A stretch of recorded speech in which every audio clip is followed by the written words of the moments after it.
Frank Tinney beats Mary Nolan in a New York hotel room in 1921. He does it again in 1922. He does it in dressing rooms, in automobiles, in places where witnesses exist and choose to look away. He is one of the most beloved comedians in America.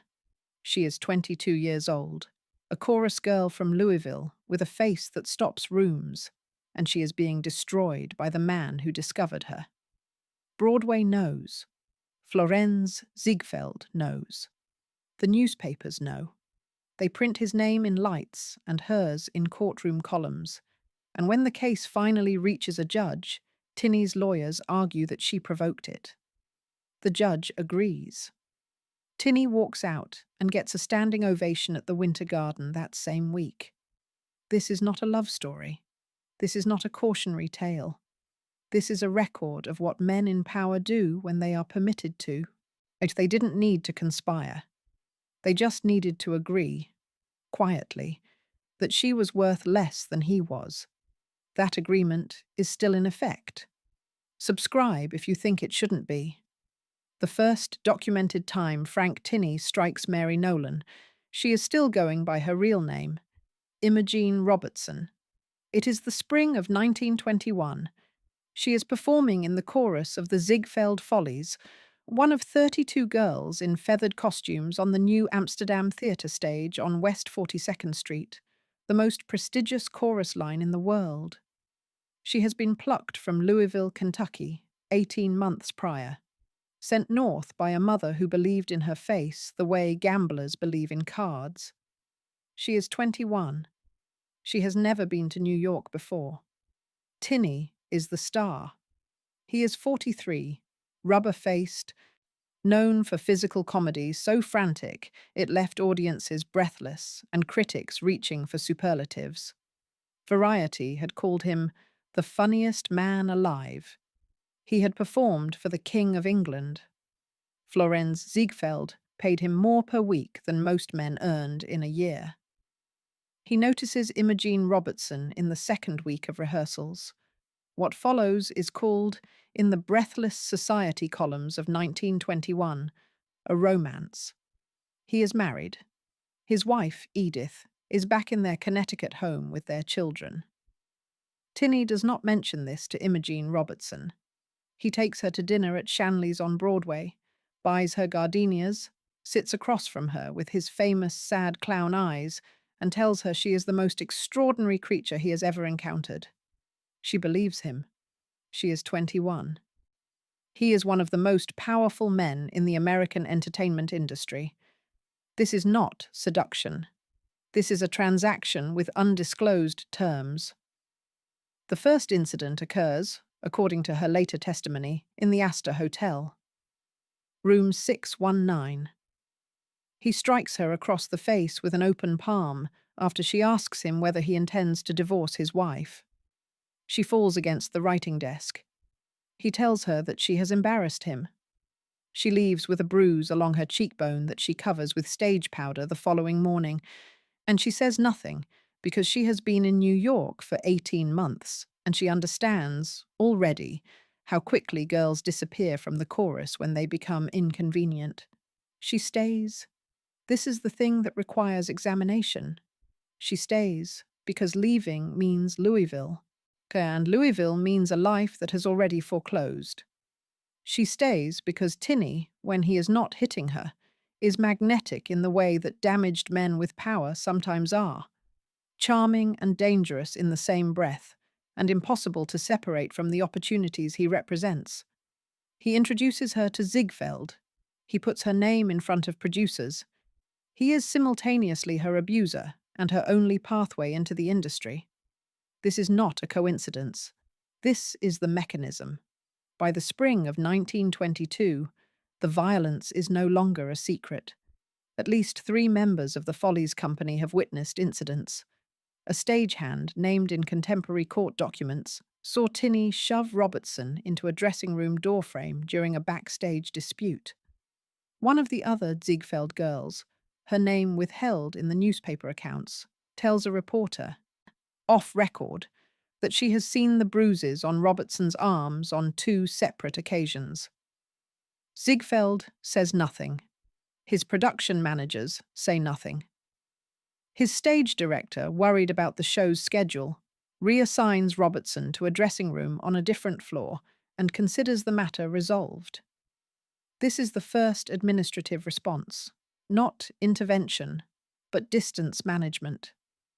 Move the problem further from the asset. The public execution, because that is what it is, methodical and observed, reaches its climax in November of 1922. Tinney, drunk on a combination of whiskey and whatever private logic permits men like him to believe their behavior is acceptable, strikes Robertson in the lobby of the Hotel Belle Claire on West 77th Street, in front of witnesses. A bellhop, a couple in evening clothes waiting for a taxi, a desk clerk who will later give a deposition. Robertson goes to the police. This is the act that costs her everything. She files a complaint. She sits across from a detective in a midtown precinct house and describes, in the careful, specific language of someone who has rehearsed the words until they stop shaking, what has been happening for the past 2 years. The detective listens. The case moves forward. Within 48 hours, every major New York newspaper has the story. And what they do with it reveals everything about what the entertainment industry and the press that covered it believed about women like Imogene Robertson.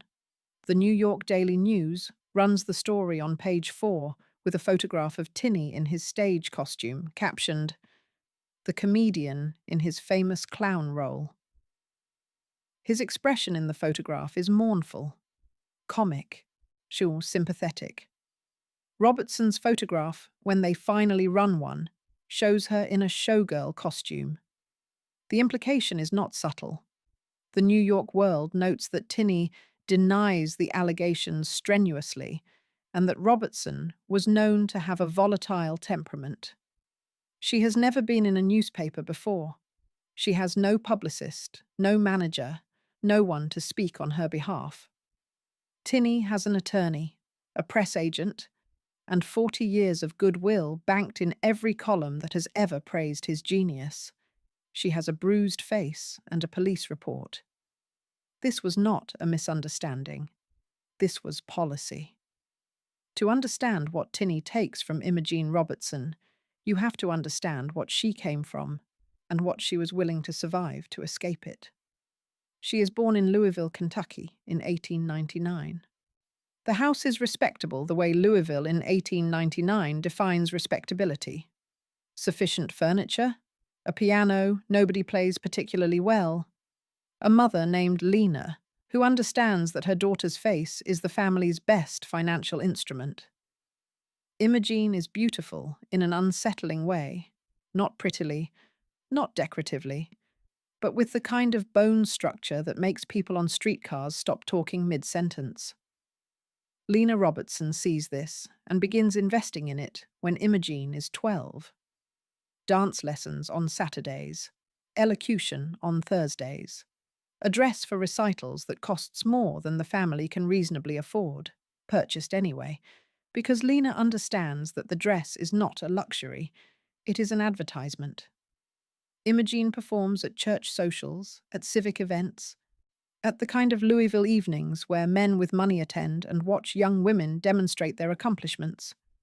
She is never asked whether she wants to perform. She is told when and where to appear and given the correct costume.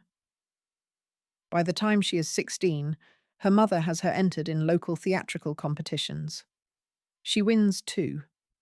The Louisville newspapers print her name once, briefly, in a column about local talent. Lena clips the article and keeps it in an envelope with other documents she considers evidence of a plan working correctly. The training is specific and brutal in the quiet way that feminine training always is. She learns to hold her posture against a wall for 20 minutes at a stretch, to enter a room with her shoulders back and her chin at an angle that reads as both modest and aware, to laugh at precisely the right frequency, to seem agreeable without seeming vacuous. She learns, above all, to be wanted without being obvious about wanting to be wanted. This takes years. Nobody names it as a skill. It is simply expected to appear, like table manners, as the natural result of being raised correctly. What she is not taught: how to leave a room that has become dangerous, how to identify a man whose charm is also a threat, how to value her own safety above the advancement she has been told, since childhood, is the entire purpose of her existence. She arrives in New York in the winter of 1919. She is 19. She has $40, her mother's address book, and a letter of introduction to a theatrical agent on West 45th Street who takes one look at her and makes 3 telephone calls. Within 6 weeks, she has an audition for the Follies. Within 8, she has the job. The chorus of the Ziegfeld Follies is not what civilians imagine. It is not glamour. It is 6 days a week of rehearsal beginning at 10 in the morning, 4 hours of costume fittings, stage lighting so hot that the grease paint liquefies under the spotlights, and an unspoken code of conduct enforced by Ziegfeld's production staff with the efficiency of a military operation. You do not arrive late. You do not gain weight. You do not have opinions about the choreography, the costuming, or the men in the front rows who send notes backstage. You are, in Ziegfeld's own articulation, a living advertisement for feminine perfection. And perfection does not have grievances. One of the stage managers, his name is mentioned in Robertson's later interviews, though never published, conducts weekly measurements of the chorus girls and records the results in a ledger. If a girl's measurements change by more than half an inch in any direction, she receives what the company calls a conversation. 3 conversations within a season means replacement. Robertson knows this. All the girls know this. They adjust their diets accordingly. Tinney spots her in this environment. Surveilled, managed, economically precarious, trained since childhood to subordinate her own needs to the requirements of the performance. He could not have designed a more exploitable subject if he had tried. Perhaps he did not need to try. Men like Tinney do not typically design their victims. They simply recognize the architecture that others have already constructed and walk through the door. He sends flowers backstage after the second week of performances. Gardenias, specifically. Not roses, which would be common. Gardenias, which are sophisticated, which say, "I know you are not ordinary, and I am not an ordinary man." She is 20 years old. She has never had a man of that stature notice her. She keeps the flowers in her dressing room until they go brown. This is how it begins. Not with violence, with flowers, and the particular flattery of being chosen by someone powerful enough that being chosen means something. The moment Imogene Robertson understands what she has entered arrives not during one of the violent episodes, but during a perfectly ordinary Tuesday afternoon in November of 1921. She is sitting in Tinney's suite at the Astor Hotel, waiting for him to finish a telephone call. He is speaking with his wife. She can hear Edith Tinney's voice through the receiver. Not clearly enough to make out words, but clearly enough to understand the domestic texture of the conversation. Something about the children's school, something about Thanksgiving, something about whether Frank will be home for the holiday. His voice when he speaks to his wife is different from his voice when he speaks to Robertson. It is softer. It is patient. It contains, unmistakably, the sound of a man who has a home he considers worth maintaining. He hangs up and crosses the room and pours himself a drink without acknowledging the call. Robertson says quietly, "Was that Edith?" He turns and looks at her with an expression she has not seen before. Not angry, exactly, but assessing, the way a man looks at a property when he is deciding whether it has become a liability. He says, "You don't ask me about Edith." She says, I just, he says, you don't. And he sets his glass down with a precision that communicates, more clearly than any raised hand, that the conversation is finished. She has been dating him for 8 months. She has absorbed 2 physical incidents, told no one, covered the evidence with stage powder, and told herself with the specific determination of someone who has been trained to endure that this is the price of proximity to power, that it is temporary, that it will improve. In this November moment, sitting across from a man who has just spoken with his wife and now looks at her like a ledger item in need of review, she understands for the first time that it will not improve.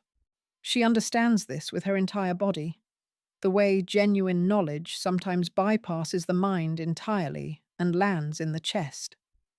She does not leave. She does not leave because the mechanism has already been fully constructed, and she is inside it, and the exit costs more than she has. By the winter of 1921, Tinney has introduced her to 3 producers and 2 directors. Her name is known, however slightly, in rooms that 3 years ago would have been inaccessible to a girl from Louisville. She is no longer simply a chorus girl. She has been publicly identified in society columns and backstage whispers as Tinney's girl. This identification is both currency and cage. It has opened doors. It has also, quietly, closed others. Producers who might have been interested in her on her own terms now see her as Tinney's property. Complicated, potentially explosive to touch. She is simultaneously more visible and less free than she was the day she arrived in New York. The family hypocrisy is this.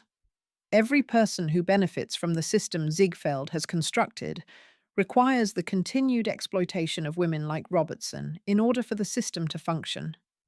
Ziegfeld makes millions. The newspapers sell papers. The advertisers buy space. The audience fills seats. And threaded through all of it, invisible as the wire in a puppet, is the assumption that the women at the center of the enterprise have no rights that the enterprise is obligated to honor.